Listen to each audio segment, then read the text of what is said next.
நம்ம எவ்வளோதான் கஷ்டப்பட்டு உழைக்கிறோம், ஆனா அதுக்கேற்ற ஊதியம் கிடைக்க மாட்டேங்குது. நம்ம நேர்மையா இருக்கணும்னு நினைச்சாலும் நம்மளை சுத்தி இருக்கவங்க நேர்மையா இருக்க விட மாட்டாங்களே.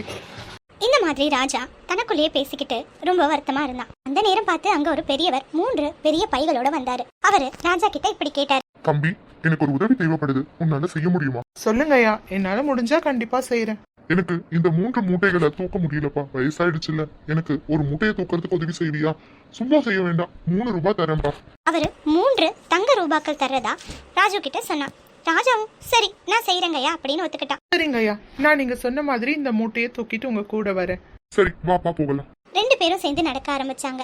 அப்போ வழியில ஒரு ஆறு வந்தது. ராஜா அந்த மூட்டையை தூக்கிக்கிட்டு கொஞ்சம் வேகமா போனான். முன்னாடி போன பெரியவரோ அவனை பார்த்துக்கிட்டே இருந்தாரு. அவனை கண்ணிமைக்காம பார்த்துக்கிட்டு இருந்தாரு. இதை புரியாத ராஜா ஒரு சமயம் நிறுத்தி பெரியவர்கிட்ட இப்படி கேட்டான். என்ன பெரியவரே, நான் தான் உங்களுக்கு உதவி செய்யறேனே, எதுக்காக திரும்பி திரும்பி பார்த்துக்கிட்டே இருக்கீங்க? என்ன இப்படி முறைச்சு பாக்குற மாதிரி வேற இருக்கு, என்ன விஷயம்? அது ஒண்ணும் இல்லப்பா, அந்த மூட்டை நிறைய இந்த பித்தளையினால எனக்கு காசு இருக்குப்பா, அதுதான் பாத்துக்கிட்டே வந்தேன். என்ன, நான் எடுத்துட்டு ஓடிடுவேன்னு பயப்படுறீங்களா? அந்த மாதிரி எல்லாம் செய்ய மாட்டேன்.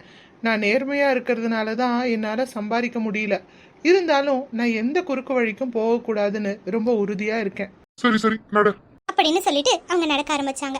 வழியில ஒரு ஆறு வந்தது. ராஜா சின்ன வயசு பையன், கொஞ்சம் நீச்சல் தெரிஞ்சதுனால தைரியமா அந்த மூட்டையை தூக்கிக்கிட்டு அந்த பக்கம் போயிட்டான். ஆனா அந்த பெரியவரால அது முடியல.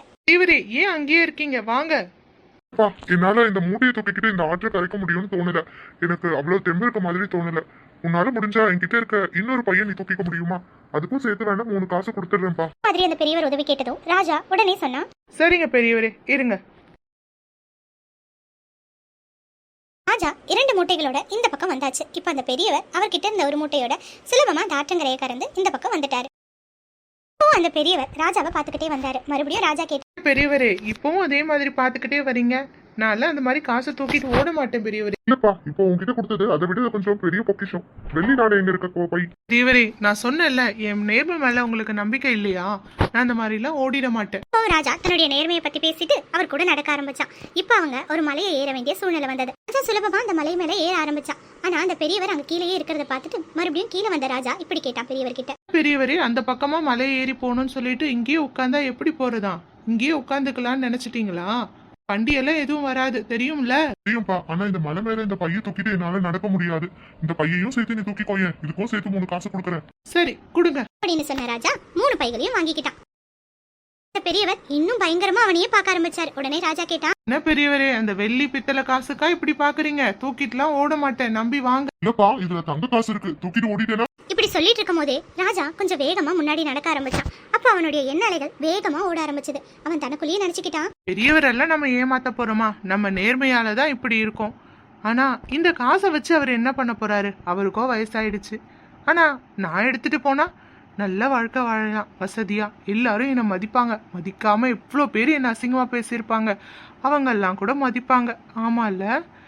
ஆமா, ஒரு நல்ல பொண்ணா பார்த்து கல்யாணம் பண்ணிக்கலாம், ரொம்ப சந்தோஷமான வாழ்க்கையை வாழலாமே. அப்படி மாதிரியான எதிர்மறையான எண்ணங்கள் அவனுக்கு வர ஆரம்பிச்சது. ஒரு கட்டத்துல ராஜா அந்த பைகளோட அங்கிருந்து ஓடிட்டான். அவன் தன்னுடைய வீட்டுக்கு போயிட்டு அந்த பைகளை திறந்து பார்த்தப்போதான் அவனுக்கு அதிர்ச்சி காத்திருந்தது. ஆமா, அந்த பைக்குள்ள பெரிய பெரிய கற்களும் ஒரு கடிதமும் இருந்தது. நான் இந்த ஊர்லயே ஒரு ராஜா வம்சத்தை சேர்ந்தவன். எனக்கு அடுத்ததா ஒரு வாரிசு வேணுங்கிறதுக்காக தான் ஒரு நேர்மையான மனிதனை தேடிக்கிட்டு இருந்தேன். நீ இவ்வளவு நேர்மையா இருந்த, ஆனா இந்த கடைசி பைய தூக்கிட்டு இப்படி உன்னுடைய அரிய வாய்ப்பை நீ இழந்துட்ட. நீ மட்டும் கொஞ்சம் பொறுமையாவும் இன்னும் உன்னுடைய நேர்மையோட இருந்திருந்தா எனக்கு அடுத்த வாரிசா நீ இருந்திருப்ப. பல லட்சங்கள் கோடிகள் மதிப்பான சொத்து உனதாயிருக்கும். மாதிரி ஒரு கடிதத்தை பார்த்ததும் ராஜா தனக்குள்ளேயே சொல்லிக்கிட்டான். நம்ம இவ்வளவு காலம் நேர்மையா இருந்து என்ன பலன்? கடைசியில நம்மளுடைய கெட்ட எண்ணம் நம்மளை வாழ்க்கையில உயர்த்தாம விட்டுருச்சு. ஆமா நண்பர்களே, எல்லா சூழ்நிலையிலும் நம்ம நேர்மறையான எண்ணங்களோட நேர்மையா இருக்கணும். அப்ப கண்டிப்பா நம்ம வாழ்க்கை ரொம்ப சந்தோஷமா இருக்கும். நம்ம நினைக்கலாம், இந்த கெட்டது செய்யறவங்க நல்லா இருக்காங்க, நம்ம நல்லது தானே நினைக்கிறோம், நம்ம வாழ்க்கையே இப்படி இருக்குது. ஆனா அப்படி கிடையாது. கண்டிப்பா நீங்க எதிர்பாராத நேரத்துல ஒரு பொக்கிஷம் உங்க கையில கிடைக்கும். அதனால நேர்மறையான எண்ணங்களோட இருங்க, நல்லதே நடக்கும். லிட்டில் சிங்கர் சேனலுக்கு சப்ஸ்கிரைப் பண்ணிட்டீங்க இல்லையா? நன்றி, வணக்கம். பண்ணி ஷேர் பண்ணி கமெண்ட் பண்ணுங்க ஃப்ரெண்ட்ஸ். சப்ஸ்கிரைப் பண்ண எல்லாருக்கும் நன்றி. முழுசா வீடியோ பார்த்தவங்க எல்லாருக்கும் ரொம்ப ரொம்ப நன்றி. இன்னும் நிறைய இன்ட்ரெஸ்டிங்கான வீடியோஸ்ல உங்களை கூடிய விரைவில் சந்திக்கிறேன். நன்றி, வணக்கம்.